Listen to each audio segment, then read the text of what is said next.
چومتے ہیں، اس نے حسین کے سینے کو چوما ہے جی، لیکن کیا اس کا حسین کے سینے کو چومنا اس کے لیے شرط ہے؟ چوما مولا فرماتے کیا کرے گا؟ کہتا ہے آپ میری بات مانیں، کہ مولا نے کہا نہیں ہو سکتا، اس نے کہا پھر استغفرک اللہ، میں آپ کو اللہ کے سپورٹ کرتا ہوں، اور وہاں سے چلا گیا۔ یہ ہے کردار عبداللہ ابن عمر کا۔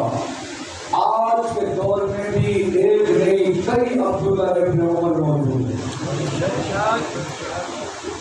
توجہ فرمائیے گا، آج بھی یہ کردار موجود ہے۔ پہچانیے عبداللہ ابن عمر جیسے کرداروں کو، تلاش کیجیے اپنے معاشرے میں عبداللہ ابن عمر جیسے کرداروں کو، سوچیے ان کی سازشوں کو، توجہ کریے ان کی ہوشیاریوں کی طرف، اور آج کے عبداللہ ابن عمر کی سازشوں سے اپنے آپ کو بچائیے اور اپنی نوجوان نسل کو بچائیے۔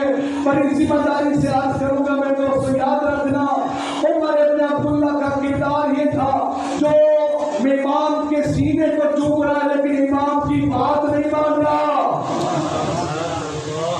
اور امام کی آواز میں لبیک نہیں کہہ رہا۔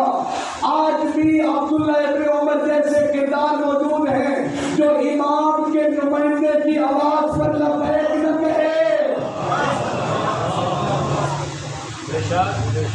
شرط یہ ہے کہ امام کی آواز پر لبیک کہنا، شرط یہ ہے کہ امام کی نصرت کرنا، شرط یہ ہے کہ امام کی آواز پر جو امام کہے اس کو انجام دینا ضروری ہے، لیکن اس نے نہیں کیا، اس نے انکار کر دیا۔